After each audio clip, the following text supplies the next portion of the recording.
안녕하세요. 천인간호사입니다. 지금부터는 네프롤로지를 좀 시작해서 볼 거예요.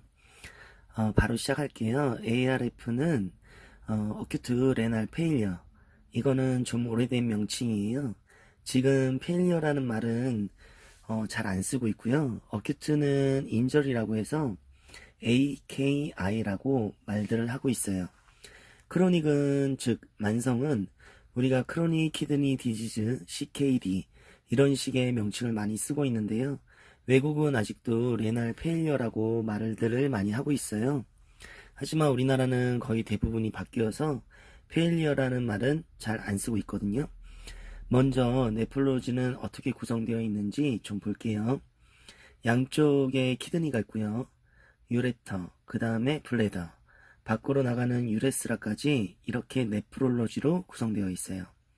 키드니는 한 쌍의 후복막 장기로 우리가 양쪽에 두 개가 있고요. 오른쪽이 왼쪽보다 약간 내려와 있어요. 쉽게 말하면 옆구리 등 쪽이라고 생각하시면 되고요. 유레터는 소변을 신장에서 방광으로 운반하는 거고, 방광은 소변을 모아서 저장하는 곳이고요. 다시 유레스라는 방광으로부터 신체 밖으로 소변을 배출하는 거예요. 이 전체를 우리가 네프롤로지라고 하고 있어요. 보통 우리가 키드니가 안 좋은 사람들이 이식을 하잖아요.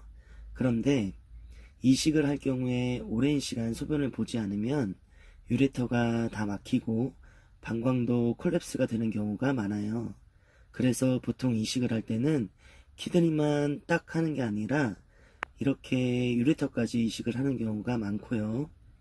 키드니는 붙이는 것보다 떼는 게 더 훨씬 어려워요.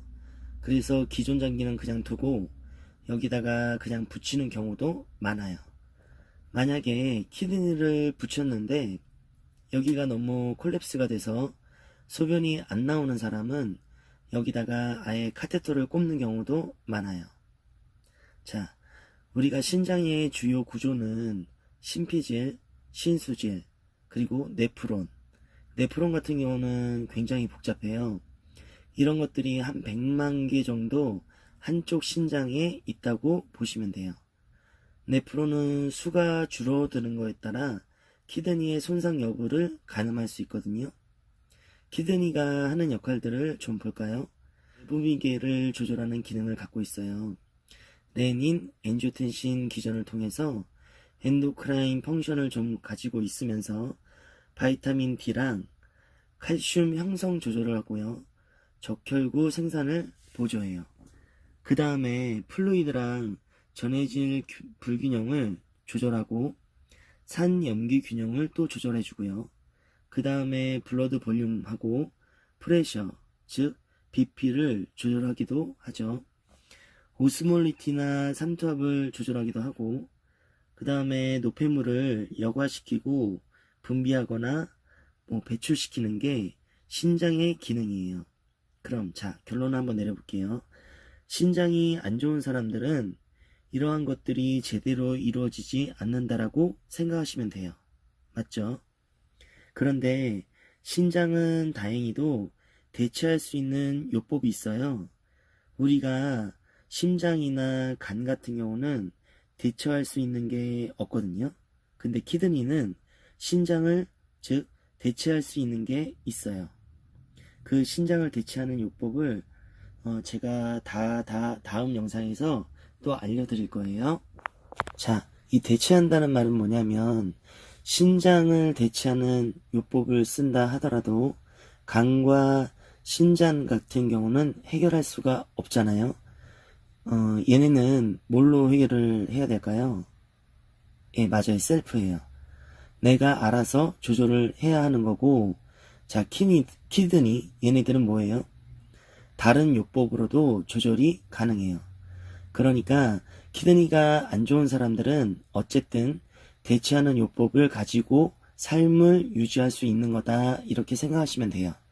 자, 키드니, 레날은 레날 베인하고 레날 아터리를 가지고 있거든요. 그러다 보니까 블러드를 받아서 내보내는 역할을 하기 때문에 블러드 볼륨의 양도 조절을 하고, 블러드 프레셔, BP도 조절을 하고요. BP에 영향을 많이 미치는 게 바로 키드니예요. 우리 몸에 만들어진 카디악 아웃풋의 한 20에서 25%를 레날 아터리를 통해서 받거든요. 분당 1리터 정도예요. 엄청난 양이죠. 이걸 받아서 보통 180리터 정도의 수분이 카디악 아웃풋을 통해서 계속 순환이 돼요. 근데 그 중에 대부분이 신장에서 재흡수가 되고 딱 2리터 정도만 여과가 돼서 배출이 되는 거거든요. 그럼 그 2리터가 뭘까요? 예, 맞아요. 소변이 되는 거죠. 그런데 신장은 단백질을 절대로 여과시키지 않고 꽉 잡고 있어요. 즉, 재흡수를 한다는 얘기예요. 그러니까 단백질은 여과가 안 되잖아요. 밖으로 나오면 절대 안 되는 애들이에요. 그런데 이걸 꽉 잡아줘야 되는데 단백질이 밖으로 소변으로 나와요. 이 말은 신장이 뭔가 이거를 못 잡고 있다는 이야기니까 키드니의 손상이라는 이야기가 되겠죠. 그래서 우리가 프로테인 유리아가 발견이 되면 이거는 키드니에 손상이 왔구나 이렇게 가늠해 볼 수 있는 거예요. 단백뇨의 특징은 거품이 있는 거예요.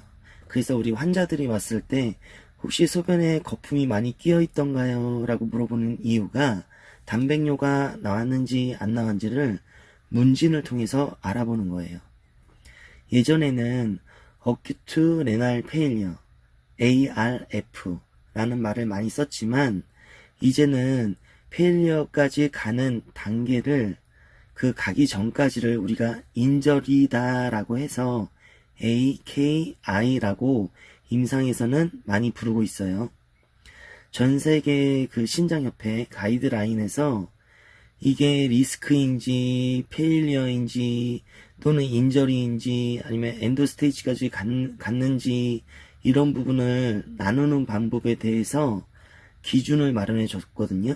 그걸 우리가 RIFL이라고 하고 이 기준을 보기에 앞서서 키드니의 상태를 판가름하고 있는 게 대표적인 게 두 가지가 있어요. GFR과 크레아틴 이 두 가지거든요. 이걸 저희가 먼저 보시면 GFR은 뭐냐? 사구체 여과율이에요. 보통 모든 진단을 하는데 첫 번째가 GFR로 보거든요. 그래서 사구체 여과율이 얼마만큼 원활한가 아닌가를 보는 거죠. 그러니까 정상보다 20% 로스 됐는지 50% 로스 됐는지 75% 로스 됐는지 이렇게 사구체 여과율을 보고요. 그 다음에 보는 수치가 크리아틴이에요.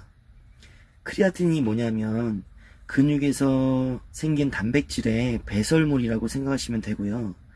이거는 소변으로도 배출이 되고 또는 시름으로도 배출이 돼요.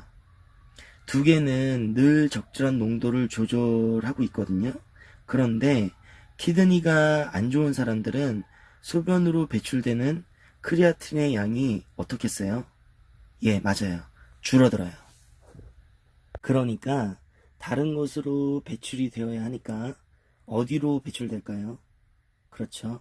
시름으로 배출하겠죠. 그래서 혈액을 검사를 했는데 크레아틴 레벨이 올라갔다는 말은 유린으로 배출되는 크레아틴 레벨이 어떻다는 거죠? 감소하고 있다는 이야기가 되기 때문에 키드니에 문제가 있구나 라고 우리가 추측할 수 있는 거예요.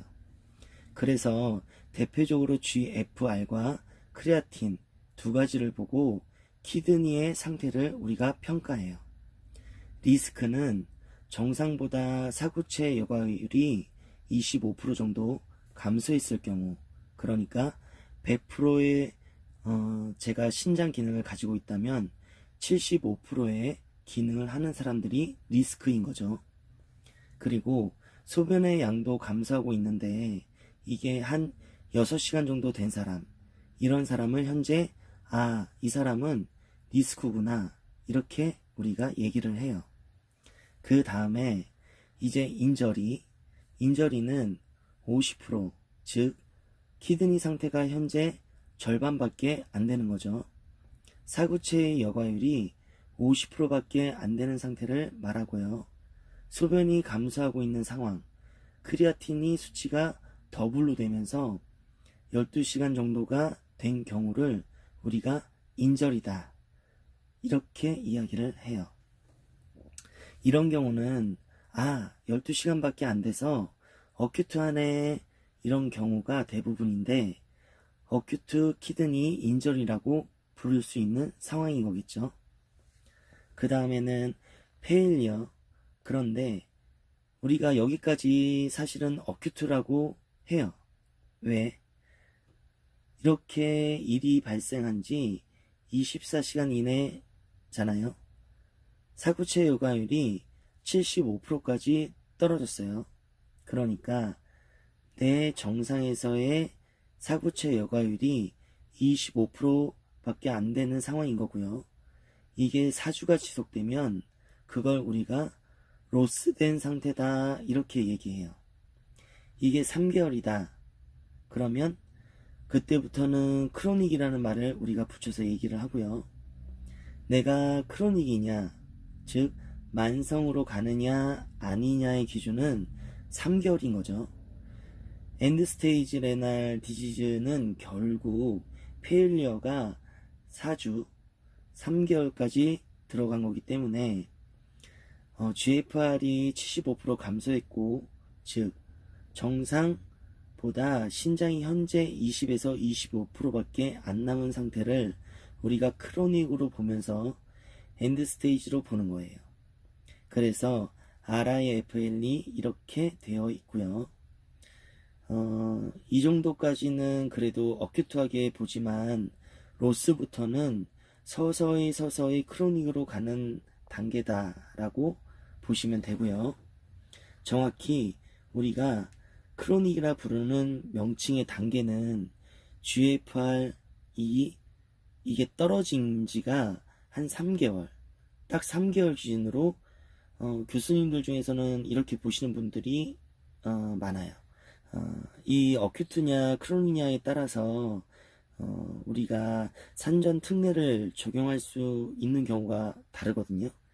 물론 보험의 수가도 달라지기 때문에 굉장히 중요해요. 이건 의사도 염두에 두고 환자를 보고 이렇게 얘기를 하지만 우리 간호사도 이런 경우를 좀 같이 염두에 두고 환자를 보면은 좀 엑설런트한 그런 간호사가 되겠죠. 오늘도 또 영상 시청해 주시느냐고 고생하셨습니다. 여기까지 제가 알려드린 내용이었고요. 임상에서 이런 경우가 있었어요. 제가 어느 날 근무를 하고 있는데 많이 보던 얼굴에 한 분이 응급실 문을 열면서 막 뛰어들어오더라고요. 그랬더니 딱 제 무릎 앞에 넘어지시면서 너무 아프셔가지고 진통제를 빨리 달라고 하는 그런 뜻이었거든요.